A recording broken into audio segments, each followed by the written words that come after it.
I'm going to be looking at a game with the King's Gambit, played by the world champion Magnus Carlsen in his match against Liren. Don't forget to like, comment, share and subscribe, and do consider supporting us on patreon.com or PayPal, links up there and down there. So this is game 4 of this rapid match. Both players already qualified for the knockout stage, and it's clear that pressure was off a little bit. Carlsen was playing fast and loose, playing some really wacky openings. He was already 2-1 down. And in this 4th game, he decided to continue in the same vein and played the King's Gambit. Well, he does this in online blitz games, but rarely in classical games. But he has played it in classical game, actually, quite a few years ago, maybe in 2010. He beat another Chinese player in a beautiful endgame, actually. Maybe I'll look at that another time. So let's see what Ding is doing. Pawn takes pawn, knight f3. And Ding played knight f6. Now this is called Schalop's variation, named after a German player from the 19th century. And it's had a bit of a resurgence recently. It was quite popular in the 1950s, 1960s. But I think it's been recommended recently. There was a magazine article in Germany, actually, by German Grandmaster Matthias Wahls, who recommended this move and basically said, this is a bust to the King's Gambit. Okay, yet another. There are many reputations of the King's Gambit. I was particularly interested to look at this game now because my DVD on the King's Gambit has just been released on ChessBase. Do check it out in the PowerPlay series. And this was one of the variations that, of course, I had to pay particular attention to because it has had a resurgence recently.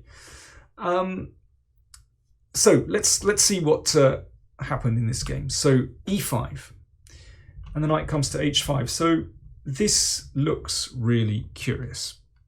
This knight on h5 with no prospects whatsoever, and even looks a little bit loose considering that the queen is on that diagonal. But actually there is method to this move. So what are the plus sides to knight h5? Well, it protects the pawn on f4. Now that's important because it means white's natural play on the f file is hard to generate. And with that pawn on f4, it prevents the bishop on c1 from playing a sort of full role in the game. So although the knight on h5 might not be anything special, actually it contributes to this pawn being a real blocker.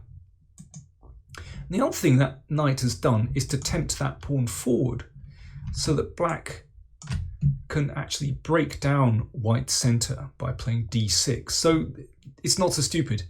Now, funnily enough, the variation that Carlsen played is exactly the one that I recommended on the DVD. So this is of particular interest. Queen e2, what's the big idea? Well, first of all, it does prevent black from breaking with d6 because obviously the queen is on the same line as the king.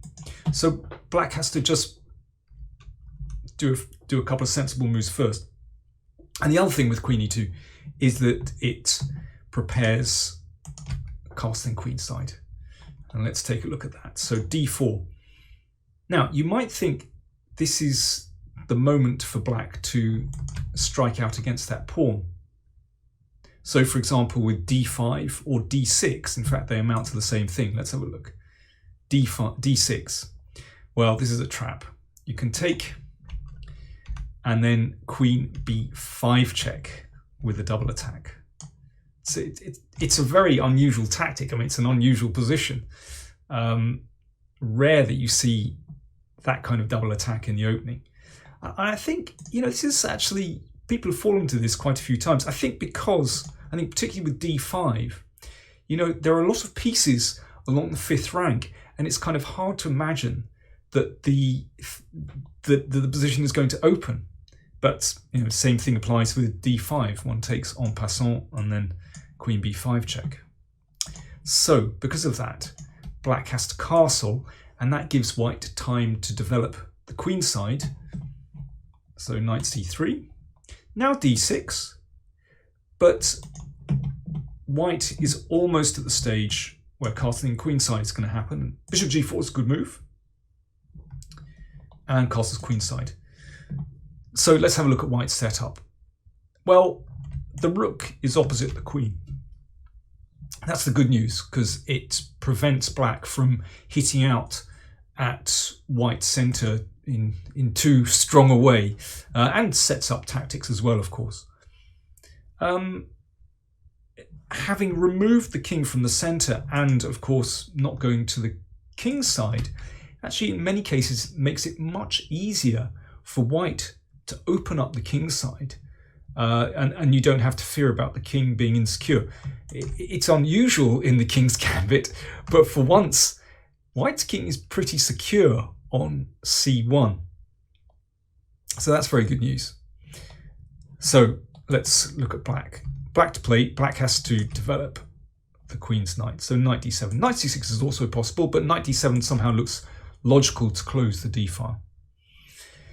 And it was this position that I studied quite a lot, actually, on my DVD, or digital download, I should say. It's available in both formats.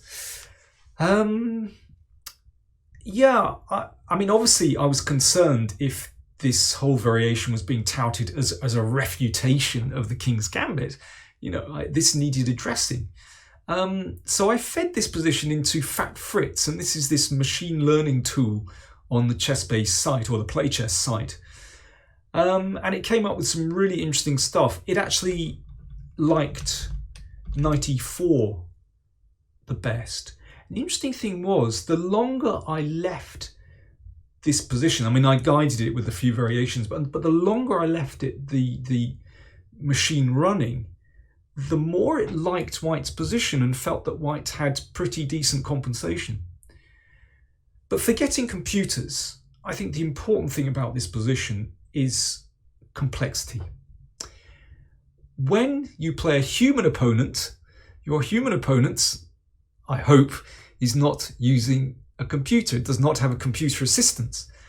And actually, you know, think to yourself, how would you play this with black here? This is really difficult to handle.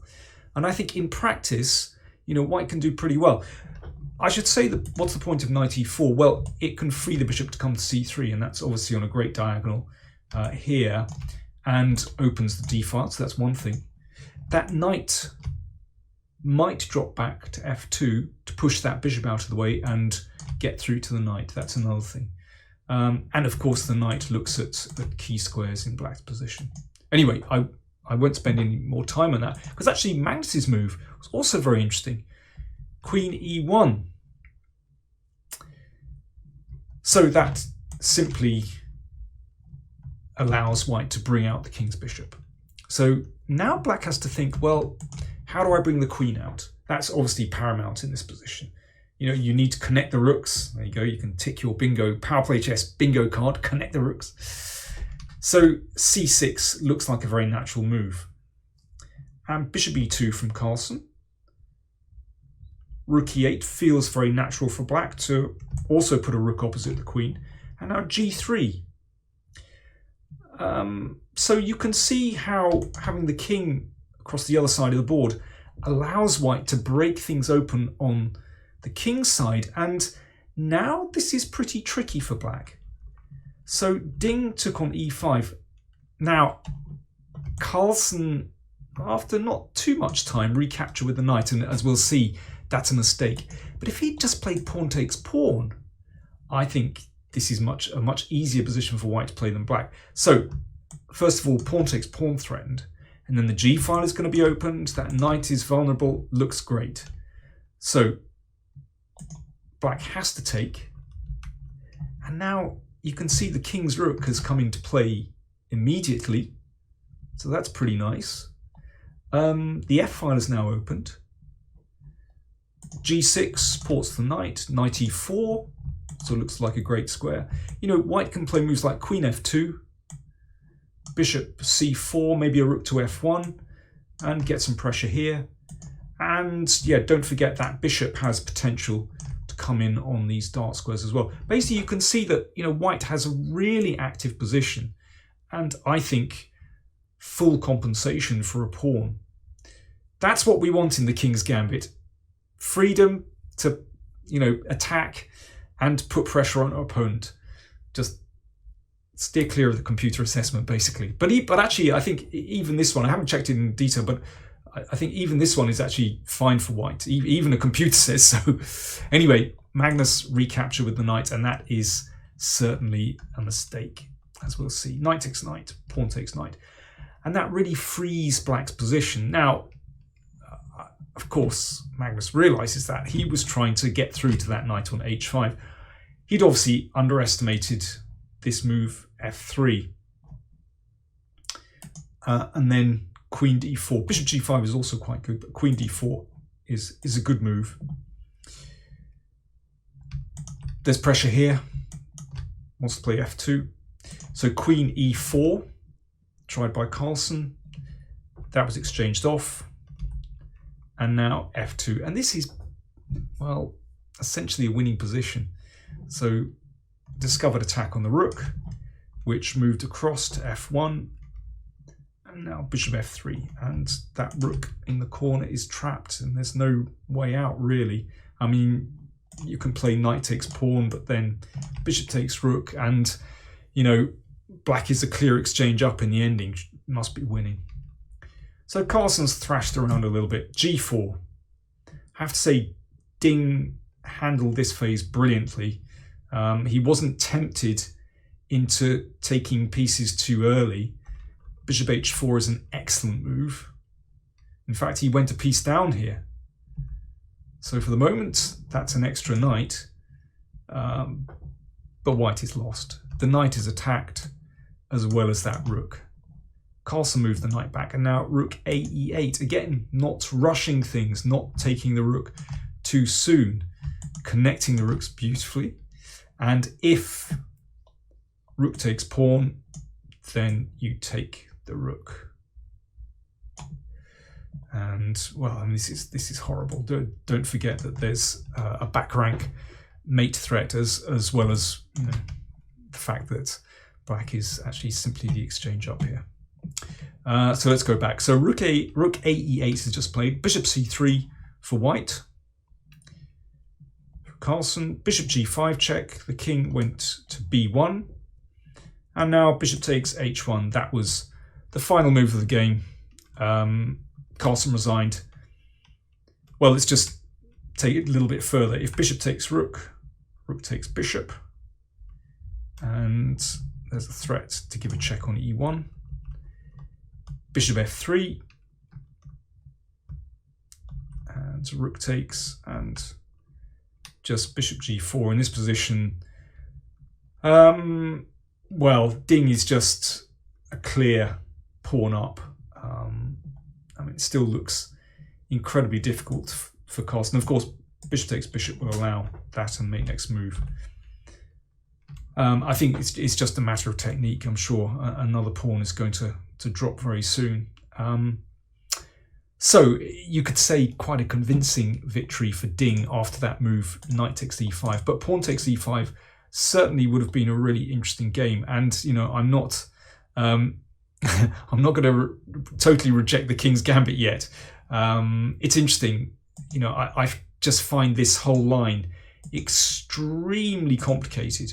And in practice, I think quite difficult for black to handle. So do check out my PowerPlay DVD number 27. You'll find it in the link down there, and you'll find it, you know, online at the Chess Base shop. Thanks so much for watching. Bye now.